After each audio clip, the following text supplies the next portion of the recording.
On standby, Willis. Alright, www.citizentv.co.k, that is where we're getting our digital news from. For the online brief, a reminder that our live stream has DVR capabilities.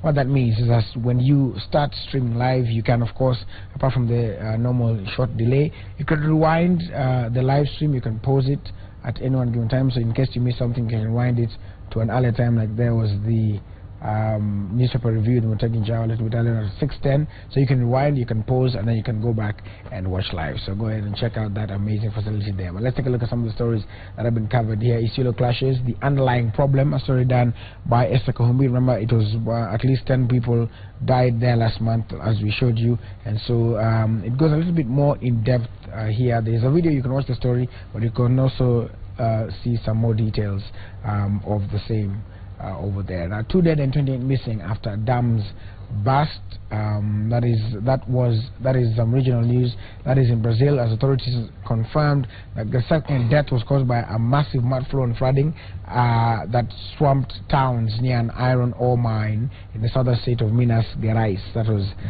the unfolding situation there. Of course, it will be updated a little bit later on. Let's come back home. And the government is intolerant towards trade unions. That is what COTU told the International Labour Organization.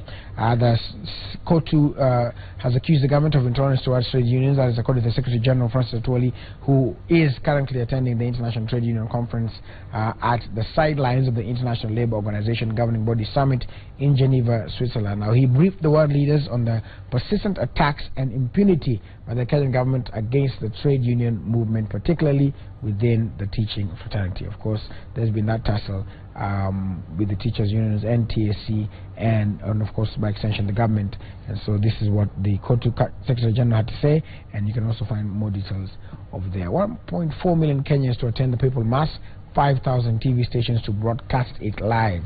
That is an offshoot of the story that was done here, and as you can see, the church now says it has raised 120 million Kenyan shillings, which will be channeled towards the Pope's visit. Now, according to the Right Reverend Alfred Rutish, the chairman of the Pope's Visit Secretariat, the Kenya Conference of Catholic Bishops said that the amount was raised on Friday during a special fundraiser by Kenyans from different religious beliefs and backgrounds. More of that story a little bit later on. At this point also, I'd like to remind you, if you go at the top of our screen here, you see Karibu Kenya Pope Francis. You can click there to follow the stories in the build-up to that. We have special stories and features being done by our digital team and also by our reporters done for the digital platform, so you can go ahead and check it out there. All right, some more regional news. And 3 people killed in Boko Haram attack.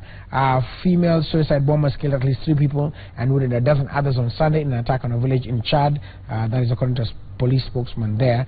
And now the Chadians, the refugees, have also fled violence in the Islamic group Boko Haram strongholds in northern Nigeria, and the militants have attacked it several times in the past year. More details of the story over there. Now, Kenyan attack for speaking Swahili in the U.S. is a rather sad story that has also made some international headlines as well. A Kenyan woman was attacked last Friday at a Minnesota restaurant for speaking to her children in Swahili, and her name is Asman Mohamed Jama. She's reported to have visited a local cafe identified as Applebee's, and then she was speaking Swahili with the children. A guest, somebody else asked her what language she was speaking in. She said she's free to do it, and then that person attacked her, and as you can see, the images there. However, that lady has been apprehended, and of course it's causing quite a stir, but you can follow some of the stories there, some of the details and developments of that story on this particular platform.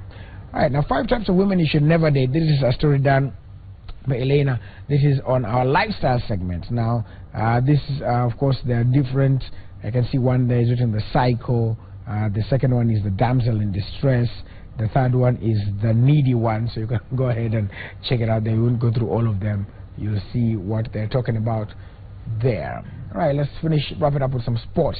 And Chelsea's Jose Mourinho finally agrees with Arsenal's Arsene Wenger.